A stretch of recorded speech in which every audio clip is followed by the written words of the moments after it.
Hello, everyone, and welcome back to Accidentally Profound, the unofficial #1 podcast in Indianapolis. I am your host, as always, the ever so wonderful Drew Kennington, coming to you live from the beautiful, amazing, although humid Circle City. Yeah, we're recording this one on seems like the start of a heat wave for the week. So that's great. That's spectacular news for the kid because, as some of you may know, I work a blue collar job and I find myself outside more often than I do not. So the kid's gonna be sweating, the kid's gonna be miserable, and we're gonna have to power through and lock in. But because of that, I've been taking today pretty slow. We're recording this one kind of in the midst of a absolute lazy day. Really haven't done much today besides sit on the couch and watch Tubi for whatever reason. Not a Tubi guy, but today me and my fiance Naomi ventured into the depths of the Tubiverse and kind of saw what they had going on there. Interesting place, might I add. A lot of movies. I will give them the credit for that. They got like a lot of movies. A lot of shitty movies, but a lot of movies, a lot of movies, a lot of stuff going on there. So that was interesting. That was a fun time. Played a little Sims 4. I don't think I've talked about that here on the pod. Naomi and I have been delving into the world of The Sims. And let me tell you, very interesting. It's an interesting game, man. I have not played it. I never, growing up, that wasn't my jam. But, Naomi wanted to play a little something on my Xbox. She didn't really like Forza. She didn't like the driving around aspect. So we hopped on some Sims. Been kind of tag teaming a little bit of some Simiverse, I guess. I don't know why I'm saying Iverse, adding it to the end of everything, but we're here. It's been cool. It's been fun. Um, yeah, I don't really have much on The Sims, if I'm being honest. I don't want to do a segment on The Sims. I want to let you guys know, just putting it out there for you that, yeah, that's something that's going on behind the scenes over here. So I guess to just start today's episode, we got a handful of things to talk about. To start today's episode, I want to stick to our tried and true, our bread and butter. Something that I have realized about this show, because as I have stated, we're in a little bit of an identity crisis on this show. We don't really have a solidified niche about what it is we talk about here. Like some shows, it's like they are just like a hockey show or a reality TV show or a politics show. We're kind of like a variety show of sorts. We kind of dibble dabble in whatever it is we're feeling. But one thing I will say that I always come back to, that I always enjoy talking about, and always seems to do well when I post clips of it on social media, is hoops. I like talking hoops. I think you guys enjoy when I talk hoops. And we haven't done it in a few weeks, man. We've kind of entered there was that, post finals, I guess, quote unquote dog days of the NBA season where the finals are over, free agency hasn't really started, the draft hasn't really kicked in yet. So you're kind of just sitting around for a few weeks with no NBA news. But the boys are back in town and we are back. The NBA draft happened this week. There was some mega trades this week. So we're going to chat some hoops. And I think where we're going to start is probably the biggest news out of this whole NBA week, I guess, is the Giannis Antetokounmpo trade. I did post a video about it on my TikTok and Instagram. If you haven't checked it out, go check it out at Accidentally Profound Pod on TikTok, at Accidentally Profound on Instagram. Um, just kind of talking about my reaction to it because I'll be honest, I was a little underwhelmed. Not with like where he went, so to speak. I just think the idea of a Giannis trade was very exciting, but seeing it actually kind of play out with all of this buildup that there was to it, it was kind of just anticlimactic. Like I woke up, it was Tuesday morning. I woke up and I was walking out to my garage to get in my car to leave for work. And I open my phone and I see the notification that Giannis got traded. And it wasn't even like a oh my God, like looking around like I need to text people. It was just kind of like, oh, that finally happened. And it said Miami Heat. And I saw what they gave up and I'm like, oh, that tracks. You know what I mean? Like it just didn't really move me in the way I thought a Giannis Antetokounmpo trade would have moved me, if I'm being honest. Because I mean, he is one of the biggest stars in the NBA. He's one of the top three. I'd say top three players in the NBA. and he just got traded from the team that he got drafted to and won a championship with. But I kind of really just didn't care, and I think it is just because of, I mean, like I said, the kind of build up we had to it all, but also just the fact that it was to the Miami Heat, and I feel like the Miami Heat every offseason are kind of like, if there's a big name to get traded, the Miami Heat are always like, oh, he's gonna go, like they're like one of the potential suitors. You know what I mean? They're always like one of those teams that are in the rumor mill of like, oh, could he get traded there? Um, and so the fact that he went there, and then the fact that Miami just like literally their offer was just like, hey, here's the entire team. We'll just take Giannis. It's like, okay, whatever, whatever, whatever. Like you, like yeah, cool. You got Giannis. Like yeah, dope. But you mortgaged your entire future. You have no future. You did the thing that like at least once every few years an NBA team does that never works. You basically sold the farm to get a superstar. And when in the last 10 years has that worked? Because I mean, if you think about it, you think about the Phoenix Suns, kind of again, I guess the term we're using is sell the farm, selling the farm to get Kevin Durant and Bradley Beal. How'd that work out for him? If you go back a little bit further, I mean, we could even talk about the Brooklyn Nets. The Brooklyn Nets, when they got Kyrie, KD, and James Harden. Now, there is, some other circumstances involved there. There was the whole Kyrie vaccine thing and then just the injuries of it all, but that didn't work. You took three absolute studs, put them all on one team, and they didn't even make it to the finals. Like, this just does not work. Today's NBA is so much more saturated with talent that I don't think you can just do the, oh well, we'll just throw a bunch of talent, like bunch of superstars together and make it work. We'll throw a superstar with a simple supplementary all star together, and we'll just sign a bunch of vet minimums and figure out the rest later. You can't really do that in today's NBA because the NBA is so deep. And if you look at the past, I don't know, 8 NBA champions, what's the one thing a lot of them have in common? They're homegrown teams who are well balanced around one superstar. You know what I mean? They have their main guy and they build the team around that guy with very solid role players, with young guys like, doing well in the draft and bringing in vets who can supplement their stars where they lack. And I don't know, like the Miami Heat could still do that. But the problem is when you trade away all of your draft capital and then now you find yourself in such a difficult financial position, it's very hard to fill those gaps around that superstar that you just traded for. When you're already kind of in a tough financial spot, and then now you bring in some dude making $50+ million a year, it doesn't allow for much room for there to be, plugging and playing guys that can help make this team, a contending basketball team. Because when I first saw the trade, which I think everyone had the same reaction, my first thought was like, who's the point guard? You know what I mean? You trade away Tyler Hero.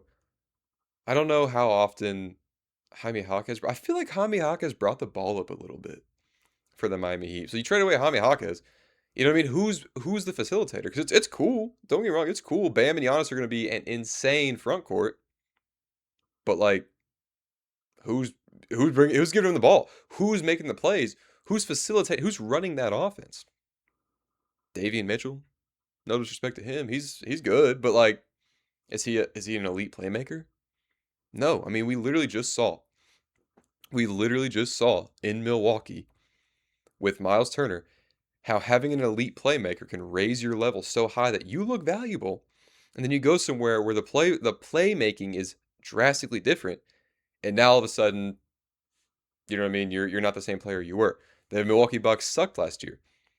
Granted, Giannis was hurt for a little bit of that, but like, it's because they did not have a facilitating point guard. He doesn't even need to be a superstar. Just need someone out there who can like run an offense. And I don't think they have that. So now it's going to be difficult for them to get these two guys to work and operate. Because like, what is Giannis going to be your point guard? Is Giannis going to bring the ball up? I will say that would be filthy. Giannis is the point with Bam Adebayo, a little pick and roll action. That'd be kind of crazy. So we'll have to see how they end up there. But honestly, I do think that the Milwaukee Bucks, in a way, won this trade. I mean, I don't know if they're going to stick around and hold on to Tyler Hero. I've heard rumblings that they're going to ship him. But, like, Jaime Jaquez, Khalil Ware, and you got 3 firsts out of the deal. Like that's the perfect jump start to a rebuild.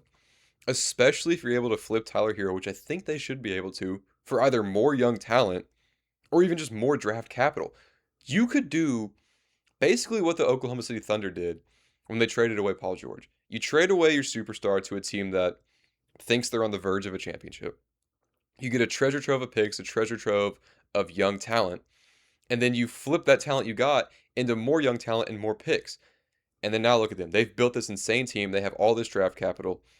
They're in a bit of a money spot, but whatever.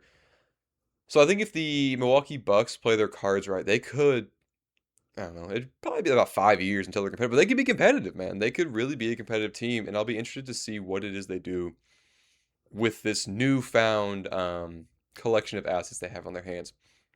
Because they do have guys that have some value.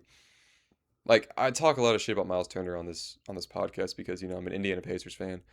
So he is a bit of my op. But I mean, he has value. Like there is a team that could use a guy like him. Now, granted, now that he has this big salary attached to him, it might not be as easy to move him, but there's still interest. There's still people you could flip him for. And same with Tyler Hero. Plenty of teams are probably waiting in line, calling as a John Horst, is that his name? I don't even know who the Bucks GM is. Calling him up, being like, "What's the availability on Tyler Hero look like?" So I mean, there's moves there, and even if, how old is Tyler Hero? He's got to be what, 26? 26? Look at me. Look at me. Dude, I'm good with them ages. 26 years old, you could maybe do something there. Do I think Tyler Hero is capable of being the guy on a team? Absolutely not. He's good. He's good. But I mean, I don't know. We'll see.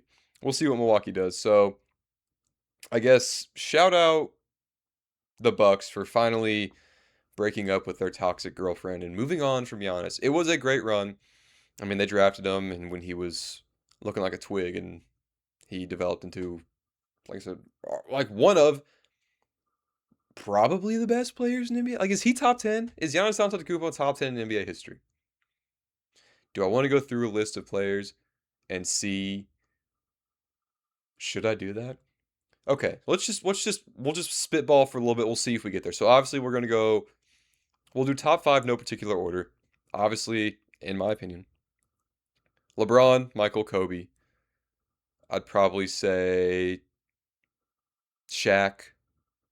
No, we'll go Wilt. Wilt and Kareem, and then Shaq at six. And then who? Oh, see, that's tough. See, no, we're not gonna do that because we could spend the entire episode going over whether or not Giannis Antetokounmpo is a top 10 NBA player of all time. And I really don't want to spend this episode doing that. So we'll just say I feel like he's guaranteed top 15. Guaranteed. No doubt he's top 15. We'll say that. So yeah, shout out Milwaukee for finally Milwaukee fans. I feel like as a Milwaukee fan, it's a little bittersweet because it's like it sucks that your guy is gone, but at the same time, it's like this has just been inevitable. Like we've just been waiting. It's not like an if, but a win. So we've just been kind of waiting for the win. So it finally happened. We can all finally just move on with our lives, and the media can stop, being like, "Where's Giannis gonna go? He went to Miami. All right, and they're gonna be a playing team. They're gonna win 50 games, maybe 50 games.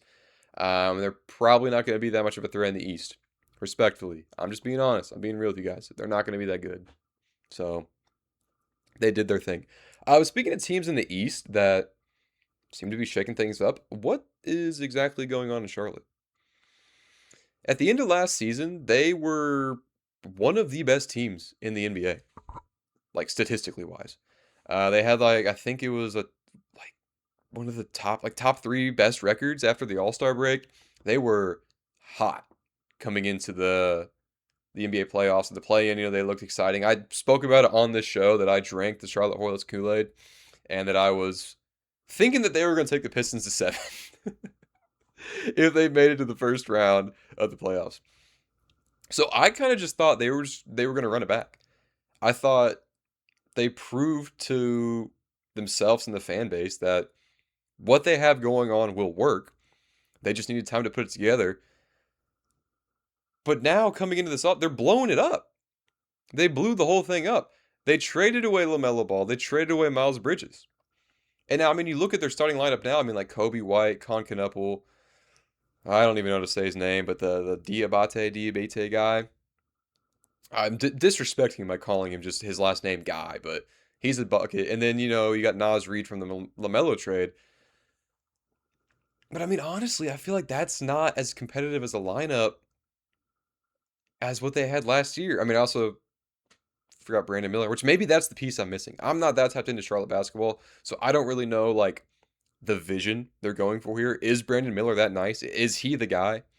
Is Con Knuppel like, are they thinking he's gonna be like the next like Steph Curry or something? And then they're thinking that Brandon Miller's gonna take that leap next year. I don't know. I don't watch Charlotte Hornets basketball. You guys will have to let me know on that one. But I just find it very interesting that coming off of the season they had, they go and trade their all-star point guard and kind of just recomposition. Is that the word? Recomp? Is that the word? They just completely redo, I guess, their lineup. And yeah, I'm not really sure what the game plan is there, but whatever. They'll figure that out. But the fact that we now have LaMelo Ball getting shipped from Charlotte to Minnesota for Anthony Edwards, that is like, that's got to be one of the worst ideas from a civilian safety standpoint that we could have like LaMelo Ball and Anthony Edwards. It's going to go one of two ways. They're going to either A, be the funniest and most entertaining backcourt in the NBA, or B, they're going to hate each other. I feel like they both have these like fiery personalities. Anthony Edwards is kind of he's very outspoken. He's not very shy. He speaks his mind. He speaks how he feels. So I don't know if necessarily he's gonna take too well to Lamelo's character. He might not. But I will say this: if that does not work, then I know where Anthony Edwards should call his next home, and that would be the Indiana Pacers. Anthony Edwards, for whatever reason, I don't know why, when he comes to Indy, I feel like the past few times he's came to Indy, he like stays late after the games and like hangs out and like says what's up to people and like takes a bunch of pictures with like fans and stuff. Like I noticed, I think it was last year, or it wasn't last year. I didn't care about anything last year. Pacers basketball was. It was 2 years ago when he came to Indy. I believe it was after the game when Obi kind of went crazy and we beat Minnesota without like what's like five of our starters or something crazy at the end of the year. Um, he like was hanging out afterwards, like talking to fans, hanging out with fans, and just like chilling in the arena. And I remember I saw that and thought it was so odd because who like it's like I would get it if there was like ties here, like if like he went to college at IU or if he had family in Indy or he went to high school here, but there's no real tie there.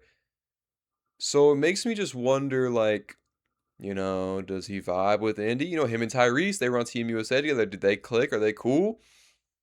So, I feel like the Minnesota Timberwolves are in a position where they're kind of throwing everything at it. They're in the where the Milwaukee Bucks were last year when they basically, no, they waived Damian Lillard. I was gonna say they dumped Damian Lillard aside. No, they waived Damian Lillard to go get Miles Turner. So they're basically in that position where it's like, listen, we got to do something here, and we're just gonna throw everything at it and see what happens. I mean, basically trading Julius Randle for a salary dump, and then giving up Nas Reed, who was a fan favorite, might I didn't even think about that till just now, a fan favorite for LaMelo Ball, and I don't even think they didn't get anybody in that Julius Randle trade. They just like got a pick, so I don't know. We'll see how it goes in Minnesota. I wish them the best because I do like Ant Edwards. I do like Minnesota. They're a fun team to watch, and I think that that will be an exciting backcourt. That will be a really fun kind of storyline to follow throughout the NBA season.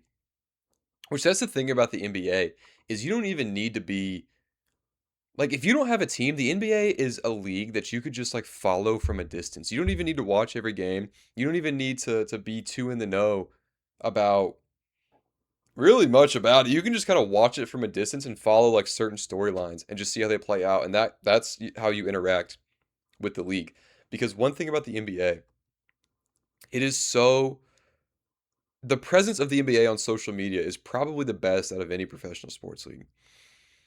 Like the NBA is always in your face, and maybe it's just because of my algorithms, or maybe it's because of the certain things I follow. But I feel like the NBA, there's always some sort of conversation around it happening online, whereas other professional sports leagues, you don't really have that. Like I was literally just taking a shower before I hopped on the mic here, and I was thinking to myself, like man, like something's always happening with the NBA, but when it comes to the NFL, it's like like what's going on? Like currently in the NFL, what is happening? Again, maybe it's just because I'm not tapped into the right algorithms, this, that, or whatever. I'm not following the right accounts. But like, what of note is happening in the NFL right now? What of note has happened in the NFL since the draft in April? Like nothing. I feel like nothing has really happened that's kind of like, oh wow, it's like what the Jackson Dart situation? Like, oh boy. The white kid who went to college in Mississippi supports Donald Trump. Like, oh, let's cause an uproar about it. You know what I mean? Like that's not that crazy. The media likes to spin it. The media likes to paint it in some sort of light, but it's like the reality of it is it's like who cares?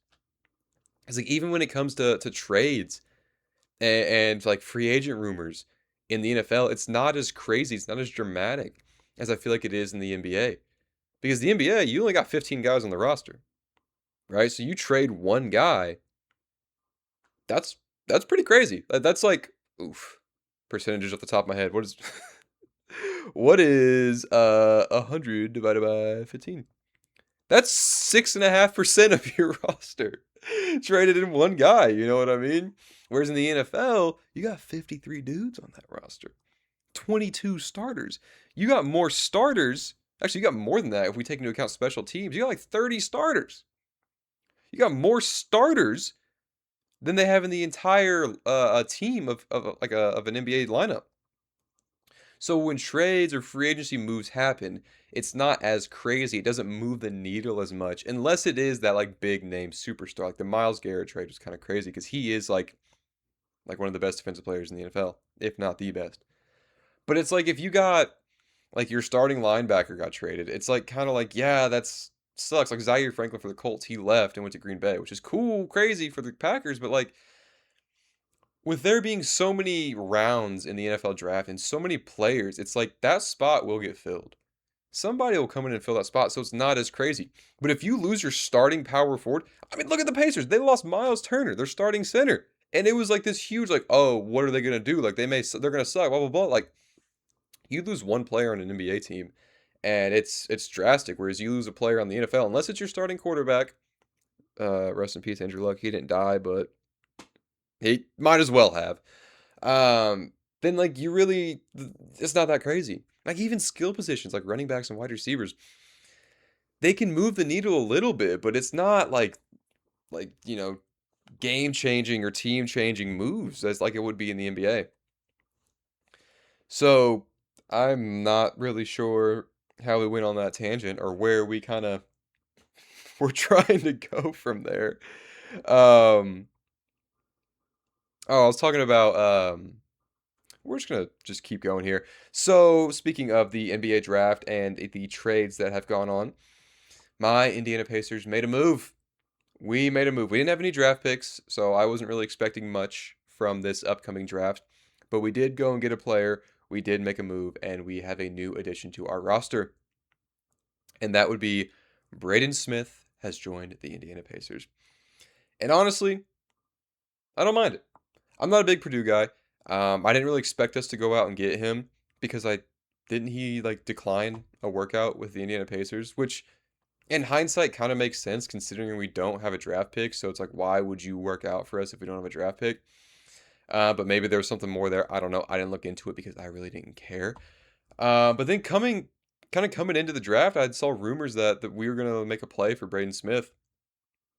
And then I got a notification on draft night, day two, that we went and traded the Chicago Bulls, gave up Cam Jones and I believe it was cash for Braden Smith, the Westfield native is now coming to the Indiana Pacers, which I honestly think is pretty cool because last season when we signed Mac McClung to a was it like we signed him to that like 3-year deal and then we waived him like 2 days later, which was so stupid.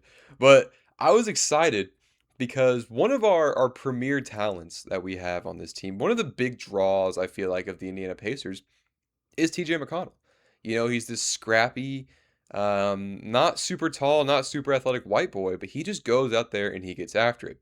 And I feel like it's kind of like baked into our brand, I guess, so to speak.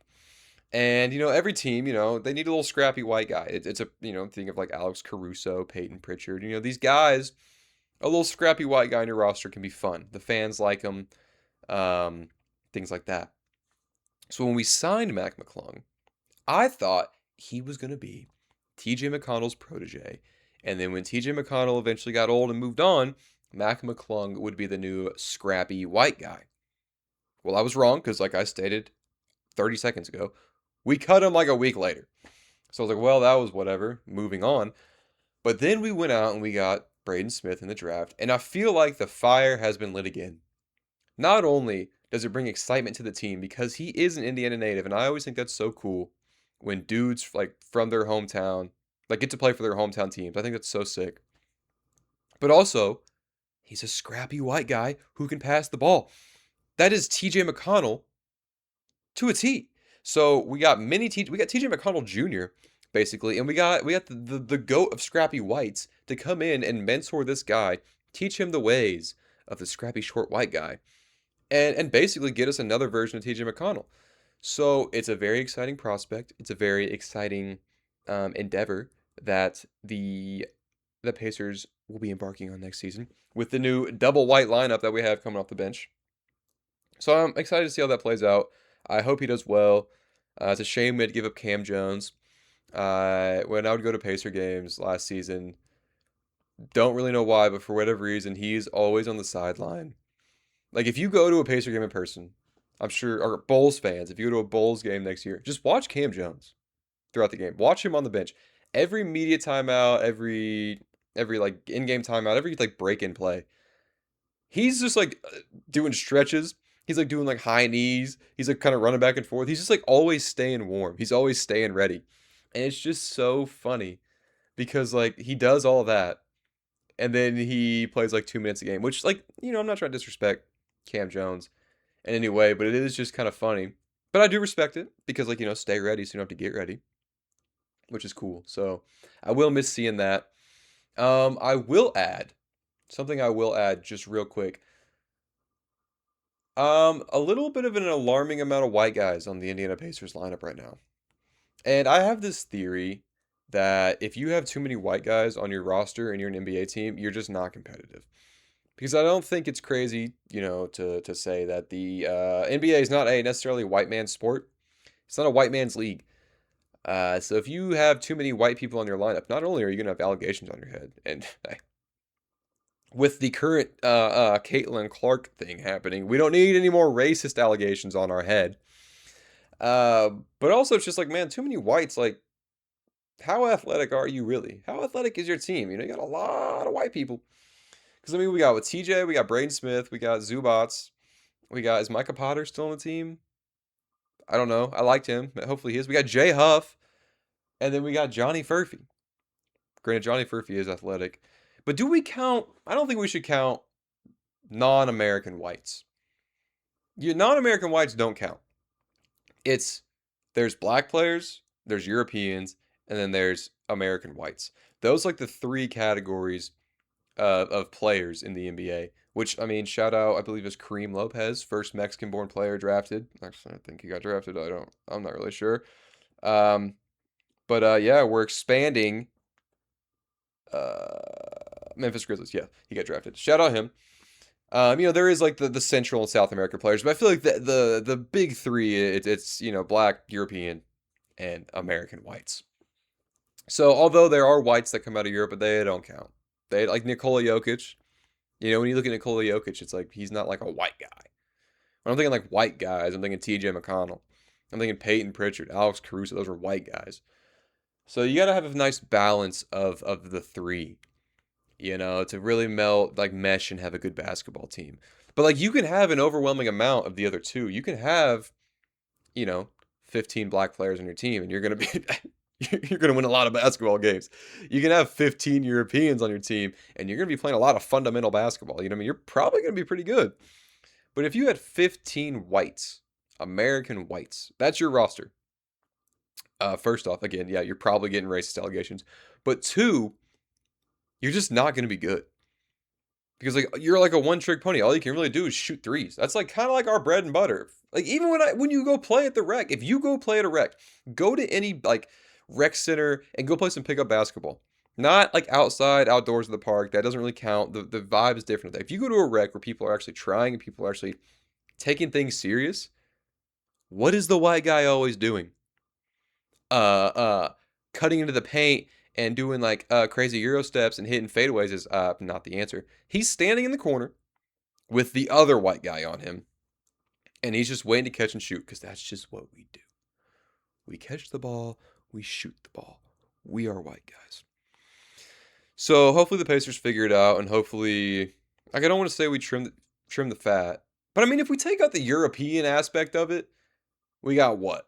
Jay Huff, TJ McConnell. Those are like the guaranteed on the rosters. It's Jay Huff and TJ. Braden Smith, Micah Potter. I don't even know if he's on the team. And then Johnny Furphy. They may not even like be on the roster.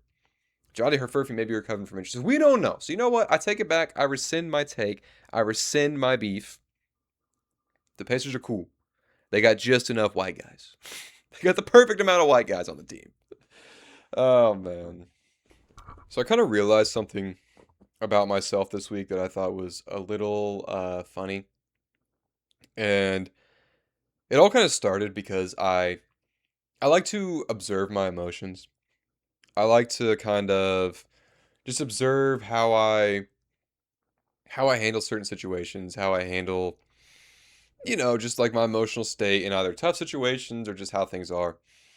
And through that process, I've noticed that I kind of analyze my behavior just kind of in general, like on a day-to-day basis, even in situations of non-heightened emotional states. And this week I realized something about myself, and that is like that I can be pretty annoying. Not like in the sense of like, man, I'm so annoying, people hate me. But in the fact that it's like, if I saw someone doing what I do at certain times, I'm like, damn, dude, you're kind of annoying. And what I mean is like I have this beef. And I'm pretty vocal about this beef. Like I've vocally spoke about this to many people where I find it pretty annoying when people find pride in working like a bunch of hours. And I mean I literally brought it up to my barber this weekend. I don't know if you guys noticed. Fresh cut here on the show. I don't know if you guys noticed. I'm sure you did. I'm sure as I'm saying this, there's like probably like 20 of you that are already in the comments by the type like yo, fresh cut. But I just wanted to point that out. Did get trimmed up a bit. But I was literally talking to my barber about it. I was like, dude, I think it's so stupid that dudes just find so much fulfillment and so much joy and so much like their identity is rooted in them working, copious amounts of hours, and that they think that that makes them like, better than others. And that's something, like I said, I stand pretty firmly on that. I feel pretty strongly about that. But then this week, I kind of caught myself, and I had that moment of I was like, oh my God, dude, you're annoying because so my job, I work 40 hours a week. I work 5 8 hours a day. At 5 8 hours a day. Wow. 5 8 hour days. Monday through Friday. Well, I think it was like last Tuesday, I got caught up and ended up working 9 hours one day. Ended up working an extra hour than I would normally work. So I worked 41 hours last week, guys. And when I was driving home at 5 o'clock on a Tuesday, I was just sitting in my car and I remember just feeling like, I was like, man, y'all just don't be working as hard as me, bro. I was like, man, you guys just don't be working hard. Like, I'm a hard worker. Like, bro, I get in and like, yeah, y'all be clocking out after 8, bro. Like, I'm staying till the job's done. A guy like me, he ain't afraid to get his hands dirty. A guy like me, he ain't afraid to put in that OT. A guy like me, man, I'm like moving way different than y'all. And I was thinking that as I was driving home, and I remember thinking to myself, I was like, "Oh my God, dude, you're an idiot. You're an idiot. You think that I don't know. Damn, that segment kind of sucks." Um, okay, so I'm fizzling out here a little bit. There might have been an abrupt cut in that last segment. So we're gonna pivot, hard pivot, and try to get this train back on the tracks. So we're gonna jump in to everybody's favorite weekly segment, the weekly observations. If you're not aware, if you're new here, the weekly observations are just things that I observe throughout the week, things I notice about myself, things I notice about the world, just things I notice in general. And I kind of come on here and talk about them and give them their little 2 cents. The first thing I noticed this week is that I tend to vibe more with older people. I feel like in my line of work, I find myself surrounded by older people, and I work with them. I'm around them a lot. I'm spending 8 hours a day having conversations with these people, talking, yip yapping, whatever the vibe is. And something I've kind of, I guess, learned or realized over that time period of me being around older people is that they're just more easy to get along with. They're more easy to vibe with. They're more easy to kind of break down those walls and I guess get into a deeper connection quicker because they're more sure of themselves.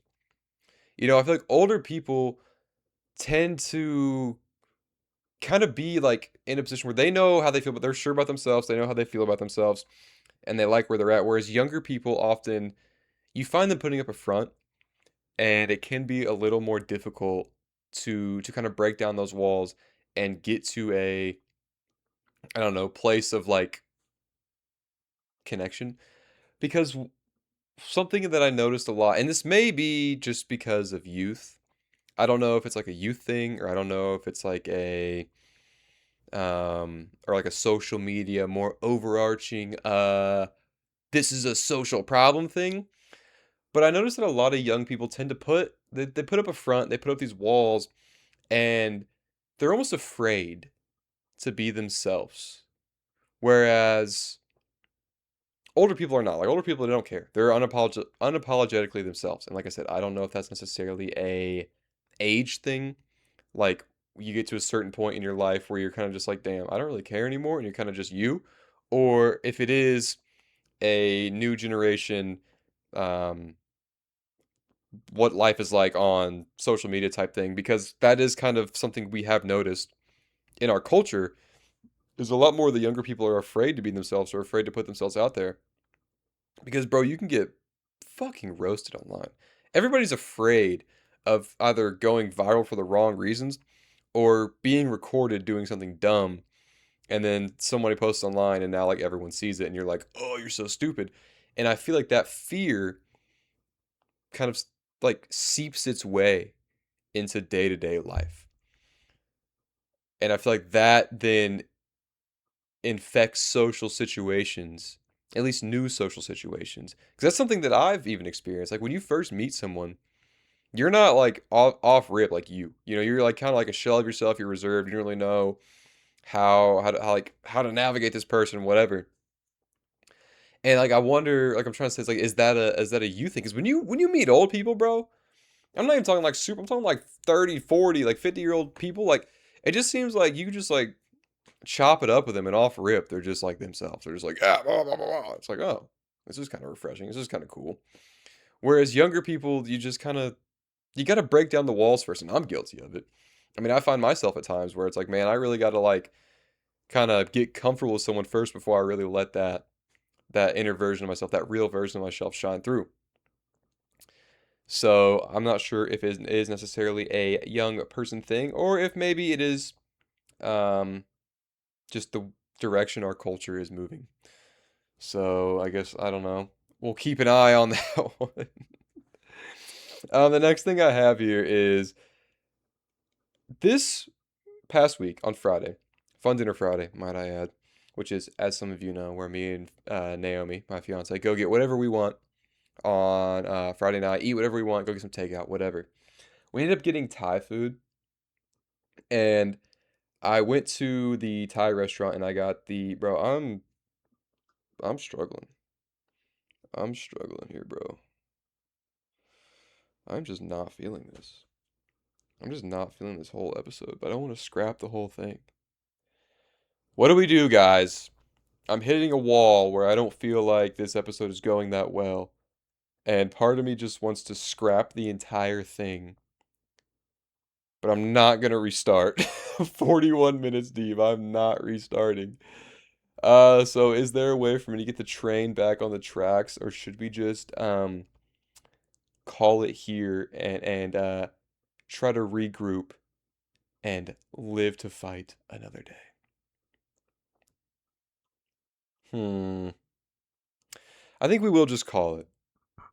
I think we will just hey, I've been waiting for this to happen. I have not had an episode where I absolutely went off the rails and absolutely crash landed. I mean, there might have been one, but it was like early on when I was still anxious. So I have been waiting for the episode where things did not go well and we had to kind of pivot, and maybe it was a little bit shorter than an hour. So I think that this week will be that episode. Unfortunately, but it happens. It happens. So instead of throwing away the entire thing and you guys not getting an episode, you guys get 30 minutes of me talking hoops and then 12 minutes of me just absolutely fumbling and stumbling down the line to the point where we just eventually crash landed. So it is unfortunate, but it is the reality of the show sometimes. I guess while we are here, I got nothing. I'm really out of juice. I'm just really out of juice. It's probably 'cause I didn't eat, but whatever. So that's where we're gonna wrap it up. I apologize for the bit of the crash landing we experienced here on today's show, but it happens with these shows from time to time. I think it's because I didn't really eat before I did this. I noticed that when I don't eat, I get a little more anxious and my I don't feel the creative juices flowing as heavily. So it probably has something to do with that. Um, Bit unfortunate, but it is what it is. So I just want to thank you guys so much for listening this week. Like I said, not the best episode, but we will be back. We will be better. We will lock in and we will make shit happen next week. But I'll thank you guys so much for listening. Do not forget to subscribe if you are on YouTube, like the video, drop a comment down below for the algorithm. Follow the socials, follow the Instagram at Accidentally Profound, follow the TikTok at Accidentally Profound Pod. If you're on Apple Podcasts, rate 5 stars. If you're on Spotify, drop a comment, rate 5 stars, share with a friend. Maybe not this episode because it didn't go so hot, but we have plenty of other great ones in the catalog. And I just want to thank you guys so much for listening. I appreciate you guys so much. If you made it all the way to the end of this one, once again, my B, but thank you so much for listening, and I will catch you guys next week. Goodbye.